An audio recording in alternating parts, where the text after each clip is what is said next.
मैं आज आपके लिए सीबीएसई बोर्ड कक्षा 10 क्षितिज भाग 2 विषय हिंदी कोर्स आ के अंतर्गत पाठ नेताजी का चश्मा लेखक स्वयं प्रकाश से संबंधित प्रश्न और उत्तर लाए हैं। तो प्रश्न नंबर पहला, सेनानी ना होते हुए भी चश्मे वाले को लोग कैप्टन क्यों कहते थे? चश्मे वाला एक देशभक्त नागरिक था। उसके हृदय में देश के वीर जवानों के प्रति सम्मान था, इसलिए लोग उसे कैप्टन कहते थे। प्रश्न नंबर 2, हालदार साहब ने ड्राइवर को पहले चौराहे पर गाड़ी रोकने के लिए मना किया था, लेकिन बाद में तुरंत रोकने को कहा। तो का हालदार साहब पहले मायूस क्यों हो गए थे? उत्तर, कैप्टन एक देश प्रेमी था। नेताजी जैसे देशभक्त के लिए उसके मन में सम्मान की भावना थी। उसके मर जाने के बाद हालदार साहब को लगा कि आज समाज में किसी के भी मन में नेताजी या देशभक्तों के प्रति सम्मान की भावना नहीं है, इसलिए वे मायूस हो गए। खा मूर्ति पर सरकंडे का चश्मा क्या उम्मीद जगाता है? उत्तर, मूर्ति पर लगे सरकंडे का चश्मा इस बात का प्रतीक है कि आज भी देश की आने वाली पीढ़ी के मन में देशभक्तों के लिए सम्मान की भावना है। भले ही उनके पास साधन ना हो, परंतु फिर भी सच्चे हृदय से बना हुआ सरकंडे का चश्मा भी भावनात्मक दृष्टिकोण से मूल्यवान है। गा हालदार साहब इतनी सी बात पर भावुक क्यों उठे? उत्तर, उचित साधन न होते हुए भी किसी बच्चे ने अपनी क्षमता के अनुसार नेताजी को सरकंडे का चश्मा पहनाया।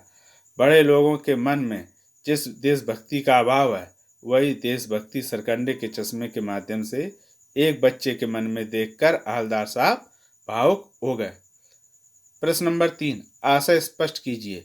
बार बार सोचते क्या होगा उस कौम का जो अपने देश की खातिर घर गृहस्थी जवानी जिंदगी सब कुछ होम कर देने वाले पर भी हंसती है और अपने लिए बिकने के मौके ढूंढती है। उत्तर, देशभक्त नेताओं ने देश को आज़ादी दिलाने के लिए अपनी हर खुशी का त्याग दिया तथा अपना सर्वस्व देश के प्रति समर्पित कर दिया। आज हमारा देश उन्हीं के कारण आज़ाद हुआ है, परंतु यदि किसी के मन में ऐसे देशभक्तों के लिए सम्मान की भावना नहीं है, वे उनकी देशभक्ति पर हंसते हैं, तो यह बड़े ही दुख की बात है। ऐसे लोग सिर्फ अपने बारे में सोचते हैं, इनके मन में स्वार्थ की भावना प्रबल है। लेखक ऐसे लोगों पर अपना क्षोभ व्यक्त करते हैं। प्रश्न नंबर 4, पान वाले का एक रेखा चित्र प्रस्तुत कीजिए। सड़क के चौराहे के किनारे एक पान की दुकान में एक पान वाला बैठा है। वह काला तथा मोटा है। उसके सिर पर गिने चुने बाल ही बचे हैं। वह एक तरफ ग्राहक के लिए पान बना रहा है, वहीं दूसरी ओर उसका मुंह पान से भरा है। पान खाने के कारण उसके होंठ लाल तथा कहीं कहीं काले पड़ गए हैं। उसने अपने कंधे पर एक कपड़ा रखा हुआ है, जिससे रह रहकर अपना चेहरा साफ करता रहता है। प्रश्न नंबर 5, वो लंगड़ा क्या जाएगा फौज में, पागल है पागल। कैप्टन के प्रति पान वाले की इस टिप्पणी पर अपनी प्रतिक्रिया लिखिए। उत्तर, पान वाले ने कैप्टन को लंगड़ा तथा पागल कहा है, परंतु कैप्टन में एक सच्चे देशभक्त के वे सभी गुण मौजूद हैं जो कि पान वाले में या समाज के अन्य किसी बुद्धिजीवी में नहीं है। वह भले ही अपाहिज है, पर उसमें इतनी शक्ति है कि वह कभी भी नेताजी को बगैर चश्मे के नहीं रहने देता है। वह भले ही पागल है, पर उसमें इतना विवेक तो है कि जिसने हमें आज़ादी दिलाने के लिए अपना सर्वस्व निछावर कर दिया, उसका सम्मान करना चाहिए। अतः कैप्टन पान वाले से अधिक सक्रिय तथा विवेकशील है। प्रश्न नंबर 6, अब रचना विभक्ति से संबंधित प्रश्न आए। तो प्रश्न नंबर 6, निम्नलिखित वाक्य पात्रों की कौन सी विशेषता की ओर संकेत करते हैं? का हालदार साहब हमेशा चौराहे पर रुकते और नेताजी को निहारते। तो उत्तर, हालदार साहब की विशेषता है। पहला, हालदार साहब देशभक्त थे। दूसरा, नेताजी के रोज बदलते चश्मे को देखने के लिए वे उत्सुक थे। तीसरा, नेताजी को पहनाए गए चश्मे के माध्यम से वे कैप्टन की देशभक्ति देखकर खुश होते थे। चौथा, कैप्टन के प्रति उनके मन में श्रद्धा थी। अब छठवें का खा, पान वाला उदास हो गया।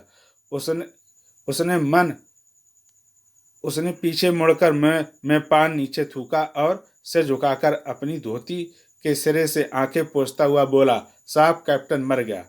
उत्तर। पान वाले की विशेषताएं। पान नंबर 1, पान वाला भावुक था। नंबर 2, कैप्टन के लिए उसके मन में स्नेह था। नंबर 3, कहीं ना कहीं वह भी कैप्टन की देशभक्ति पर मुग्ध था। 4, कैप्टन के मर जाने से वह दुखी था। गा, कैप्टन बार बार मूर्ति पर चश्मा लगा देता था। उत्तर, कैप्टन की विशेषताएं। नेताजी के लिए उसके मन में सम्मान की भावना थी, इसलिए नेताजी को बगैर चश्मे के देखना उसे अच्छा नहीं लगता था। वह देशभक्त था। आर्थिक विपन्नता के कारण वह नेताजी को स्थायी रूप से चश्मा नहीं पहना पाता था। प्रश्न नंबर 7, जब तक हवलदार साहब ने कैप्टन को साक्षात देखा नहीं था, तब तक उनके मानस पटल पर उसका कौन सा चित्र रहा होगा? अपनी कल्पना से लिखिए। प्रश्न ये पूछा गया कि जब तक हवलदार साहब ने कैप्टन नहीं देखा था, वह क्या सोच रहा था कि कैप्टन किस तरह का होगा, उसी का उत्तर लिखना है।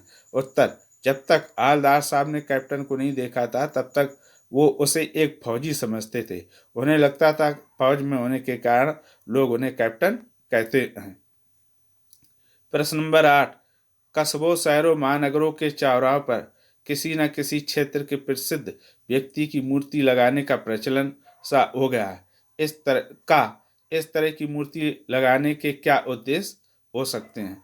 उत्तर, हम अपने आसपास के चौराहों पर महान व्यक्तियों की मूर्ति देखते हैं। इस प्रकार की मूर्ति लगाने के कई कारण हो सकते हैं। पहला, लोगों को प्रेरणा देने के लिए। नंबर 2, उन महान व्यक्तियों के त्याग तथा बलिदान को अमर रखने के उद्देश्य से। 3, ऐसे लोगों का सम्मान करने के उद्देश्य से। प्रश्न नंबर 8वें का खा, आप अपने इलाके के चौराहे पर किस व्यक्ति की मूर्ति स्थापित करवाना चाहेंगे और क्यों? उत्तर, हम अपने इलाके के चौराहे पर महात्मा गांधी की मूर्ति स्थापित करवाना चाहेंगे, क्योंकि उन्होंने हमारे देश को आज़ाद करवाने में मुख्य भूमिका निभाई। उन्होंने हिंसा को त्याग कर अहिंसा के पथ को प्रधानता दी।